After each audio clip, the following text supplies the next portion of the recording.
Hello everyone, this is Jiraffe. Today we are going to continue to talk about the novel Three Body, Section 3, The Death End. In it, the face of Earth and Trilogy civilization become combined. Or you could say, a peace treaty is established. The Trilogyans constantly teach their technology to humanity, hoping Earth's civilization will develop rapidly. Under the Trilogyans' help, humanity lives very happy life. However, as living conditions become better and better, a change occurs within society. Humanity begins to stop caring about the issue of life and death. They become gentler and lose their sense of danger. They start to feel the Trilogyans are very nice, but the Trilogyans are not just helping us rebuild a beautiful life. They are also doing another very important thing. They send a fleet and a droplet probe to chase down those two human ships that escaped. The Trilogyans know that these two ships are a threat, because the humans on board know the location of their home world. This is critical because if those ships are caught by another alien civilization, both Earth and Trilogyans will be exposed.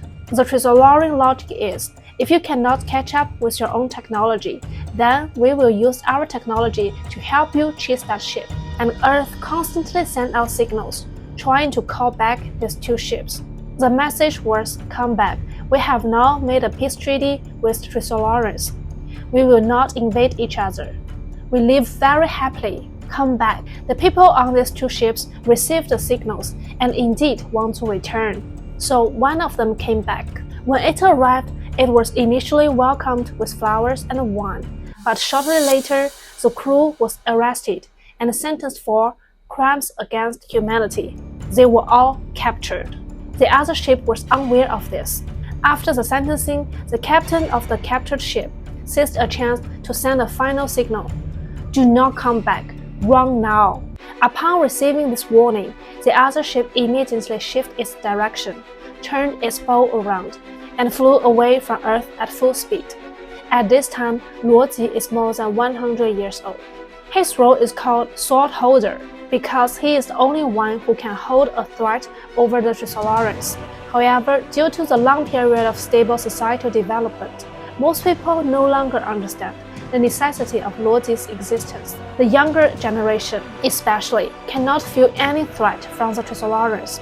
And since he is growing older, he decides to pass his role as the sword holder to the next generation. The second sword holder is selected by the people, a very gentle woman named Chen Xin.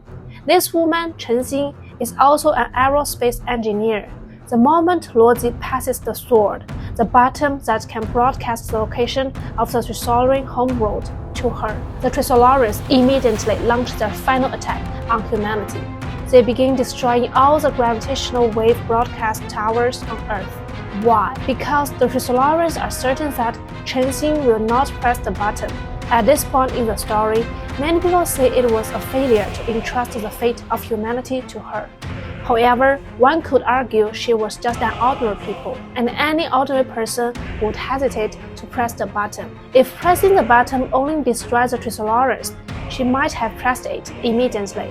But pressing this button would also lead to humanity's destruction, as it would reveal Earth's location as well.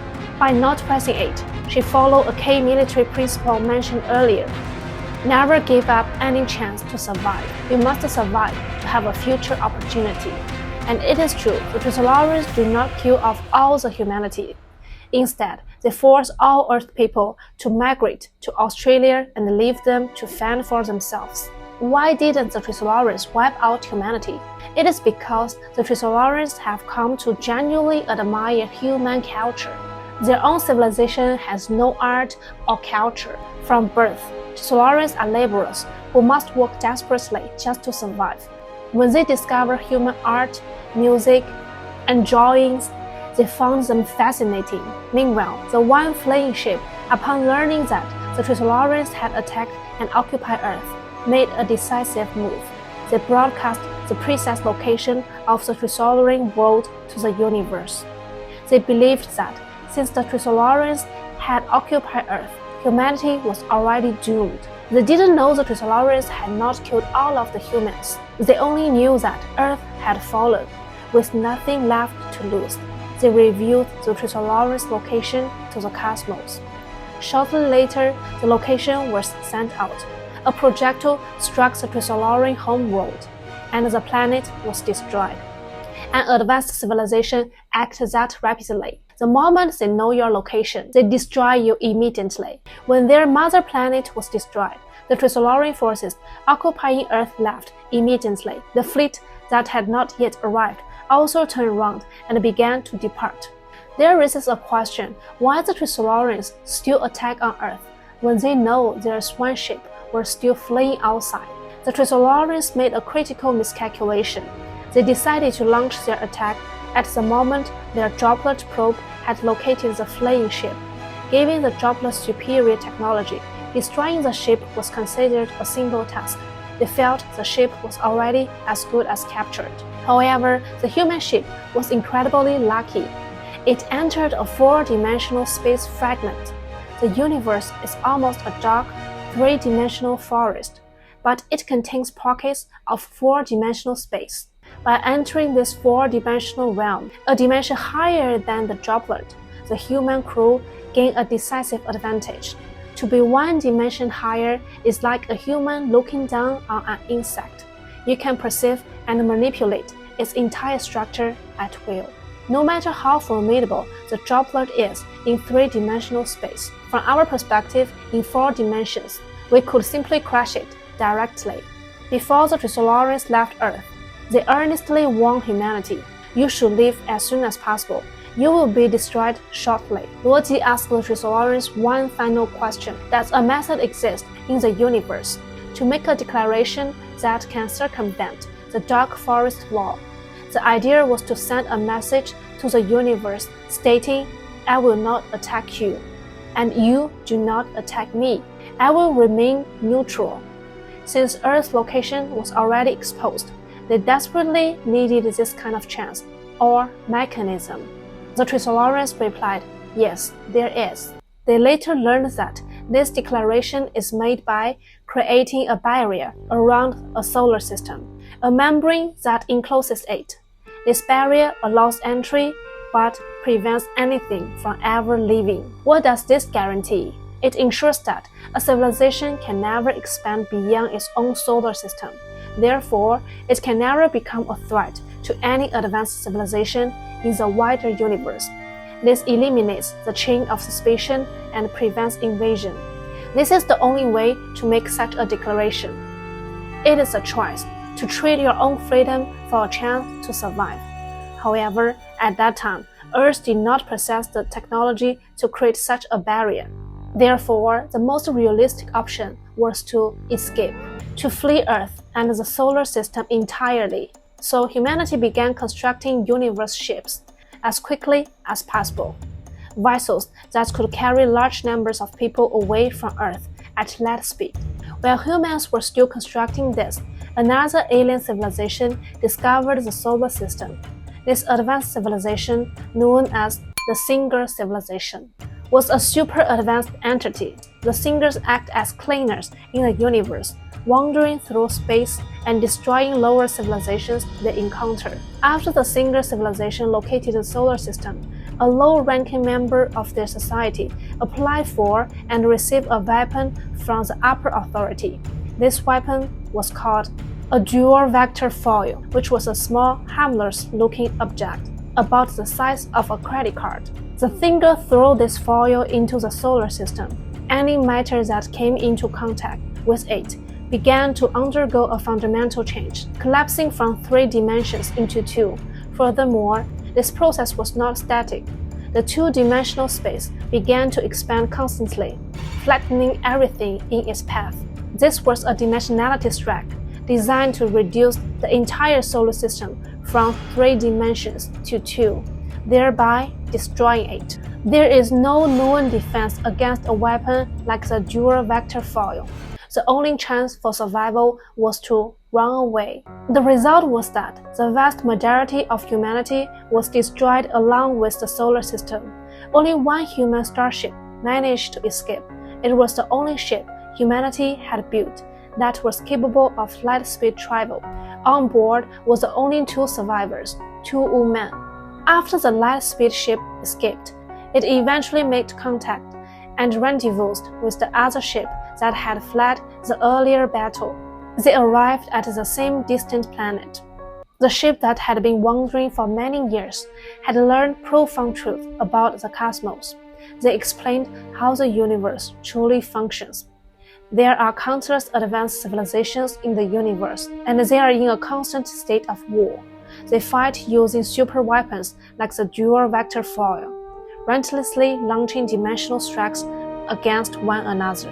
The universe was originally 11-dimensional. It is only because this endless cosmic scale conflict that the dimensions have been steadily flattened down to the three we experience now. We are three-dimensional beings, but the truly advanced civilizations were born in higher dimensions and can survive in the lower ones. This is what makes them so formidable. If you cannot survive in a lower dimension, you will be destroyed by a dimensionality strike. The essence of this kind of warfare is about who can endure the dimensional descent. If a life form could survive in 2 dimensions, it would have no fear of a dimensional attack. Humans cannot survive in 2 dimensions. We cannot be flattened. This makes us relatively weak. However, the most advanced civilizations can adapt and survive in whatever dimension remains, which is why they are so powerful. If the universe continues to descend in dimension, it will eventually collapse into a single dimension. In the end, the civilization that can survive and thrive in that final one-dimensional space will be the most awesome and the most advanced of all. The entire universe will begin again. The cosmos recycles in this manner. After a reset, it returns to 11 dimensions, and the great cosmic war begins anew. At the end of the novel, it is revealed that a godlike civilization, likely the most formidable in the entire universe, sends a broadcast that all civilizations can receive. The message is, we are going to start over. This civilization has the power to decide the fate of the entire universe. We don't know what will become of us. If we cannot exist in 11 dimensions, we might simply disappear. Why is a reset necessary? Is the current state not good enough? The current dimension is too low. When dimensions decrease, the resources and information the universe can hold become extremely limited. You must understand, with even one less dimension, the available resources and complexity diminish drastically. The development of advanced civilizations requires higher dimensions. Therefore, a restart is necessary, even if they didn't initiate it. If the universe descended to 1 dimension and then to 0 dimensions, it would explode and start over anyway.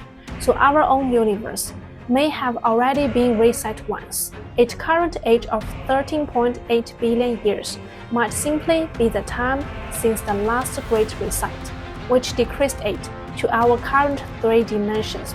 But we don't know if we are the descendants of higher dimensional beings who were reduced, or if we are native 3-dimensional beings. This leads to a crucial insight. Perhaps we should not be studying how to raise our dimension, but how to descend our dimension, and how to live on a flat surface, or in the screen. Think about it. We are already searching for how to live in the virtual worlds. A virtual world runs on binary code, zeros and ones. It is flat. All the screens we see are 2-dimensional portals. If we can truly live inside a simulation, we could potentially survive a dimensional collapse.